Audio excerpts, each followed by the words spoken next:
سلامونه ملګرو. د ټمپریچر او زکام د لاسه په هر حال زه نن په کټ یم. دعا راته کوئ خدا چې په سیاست ستاسو غوندې نظر ساتمه. په اسلام آباد کې څه روان دي.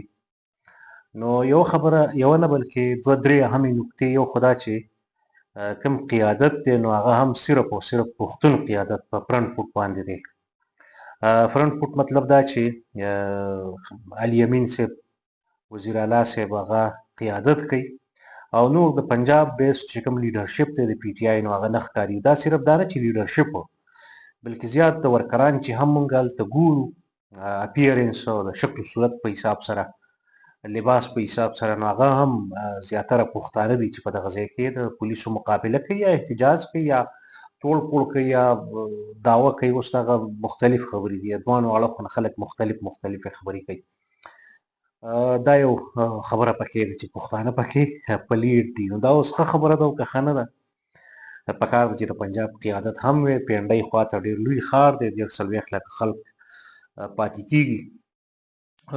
دا هم محسن نقوي که تاسو کتلې لږ ساعت وړاندې نو هغه وایي چې څه 500 نه واله یعنې 550 نه واخله 600 پورې کسان موږ ګرفتار کړي دي، 550 560 کسان، او په دې کې 120 افغانان دي.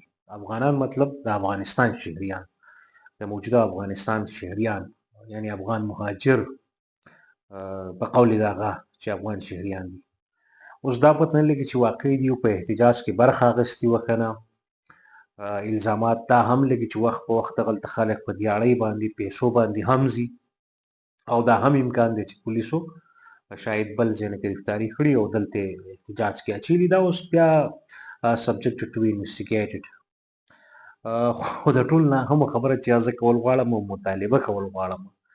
زما مطالبه دا ده چې په دغه کې 11 کسان چې دي هغه د خیبر پښتونخوا پولیس چې کوم دي هغه په سیویلین کپړو کې هغه احتجاج یې کوو او ماټر ګولۍ ماټر هغه ټیر ګیس او دا شیونه ورسره او هغه هم ګرفتار شوي دي. نو زموږ د ټول نه هم مطالبه چې ده هغه دا ده چې خیبر پښتونخوا کې د امن او امان لارې شو کېدل، غلاګانې، موبایل سنیچینګ، داسې څیزونه ډېر سیوا دي. زموږ پولیس دي به هر حال که جرم یې کړی هم وي هغه دې فوري راپرېږدي او باقي خو 245 لګېدلې ده.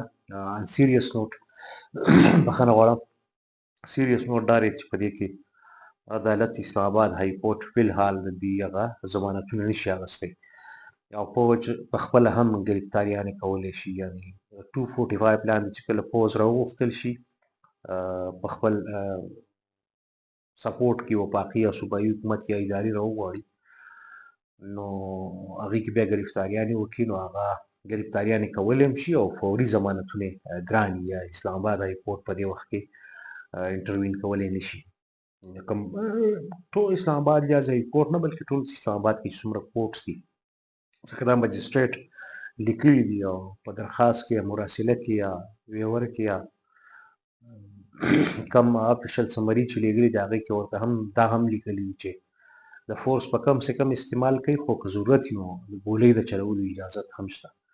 بیا دا ډېره افسوسناک خبره ده چې خدای مکړه داسې یو حالات جوړ شي. اوس دا چې د پنجاب په لاهور کې هم وایي چې احتجاج روان دی خو هلته ماته لږ مایل غوندې یعنې دومره سیویر نه دی او دوه درې مشران مې تحریک انصاف واورېدل خدای دې لري هغه وایي چې امیدواران د صوبایي اسمبلۍ قومي اسمبلۍ او عهدهداران مطلب دا چې سبا دپاره اسلام آباد ته ځان راورسوي. بخښنه غواړم، مطلب دا چې پروګرام ښه اوږد دی او احتجاج لا به رواني. مطلب چې کله احتجاج رواني پروګرام اوږد دی نو بدې پېښې دې پکې خدای نه کړي نو لوبه ګرمه ده او لوبه چې ګرمه ده نو بس موږ به انجای کوو. خو زه البته د انجای کولو انجای کوم لګیا یم خو د دغه ټمپریچر د لاسه هغسې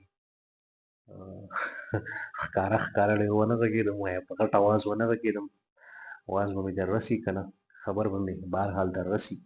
هسې مزیري لګول اوس نن سبا حالات داسې شوي دي چې فیسبوک او ټویټر او هغه باندې به خپله هم سازري لګوي ځان به فعال ساتي او ځان به خبر ساتي. شاید ځینې ملګري داسې وي چې هغوی سره ډیټا سوشل پیکیج وي یا وي پي این یې انسټال نه وي او نور ویب سایټس ته یا خبرونو ته یې لاسرسی نه وي بس دا د هغوی دپاره. باقي ټلویزیون ګورئ او دا انلاین دا شی نه وینئ فیسبوک او ټویټر وغیره.